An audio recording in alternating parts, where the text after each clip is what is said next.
We're talking to Dr. Al-Hadid, the former chairperson of the Africana Studies Department at Tennessee State University. And of course, the topic is Islam and the African-American experience. And Dr. Al-Hadid is giving us some information in reference to Islam and the impact that this religion has had upon peoples all over the world. Of course, go on, Dr. Al-Hadid, you can pick up at that point. Yeah, we briefly talked about the fifth pillar, which was the pilgrimage to Mecca, and in terms of how the experience that Malcolm X had. Let's go right into Africa in terms of how Islam spread through Africa. The first thing is that there's a myth out here that Islam spread through Africa by the sword. That is not, in fact, the case. But I want to focus primarily on West Africa. In West Africa, there were some very powerful empires. In fact, there were three.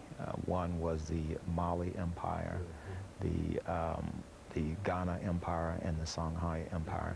And so Islam went into Africa during the heydays and the heights of those latter two empires, the Mali Empire and the Songhai Empire.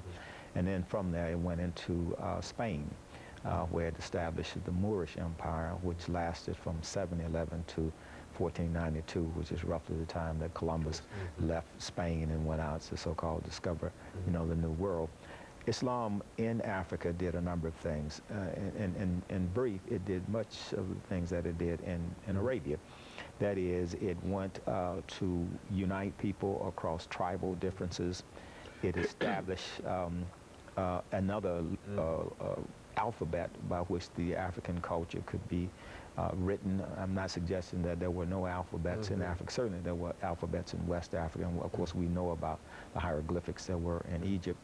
But it went in and it established libraries and it connected Africa with the rest of the world through trade. One of the most lucrative trade was the trade in gold and salt. And so the technology that existed in the Muslim world was then imported into West Africa. Well, as these empires developed and they had various kings and technology, of course, around 1444, that's the point at which the Portuguese and the Spanish started going into Africa and engaged in the transatlantic slave trade. Well, that trade developed in such a,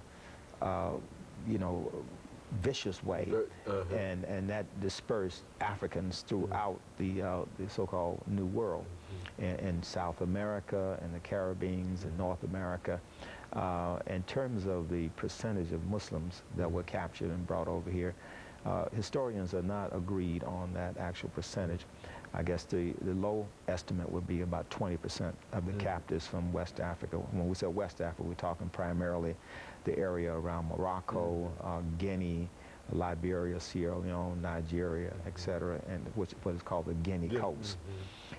So if we say about 20%, and some say as high as 40 to 50%, and the others who were not Muslims were practitioners of traditional African religion.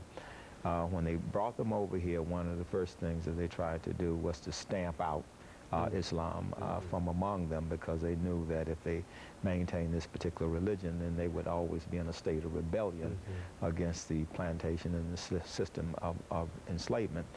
Proof of which is before they came over here, the Europeans were engaged in the Crusades and the Inquisitions, and it was very difficult fighting against them. And as I've said earlier, the Africans from North Africa went into Spain and occupied Spain for about 700 years. So they were very much aware of the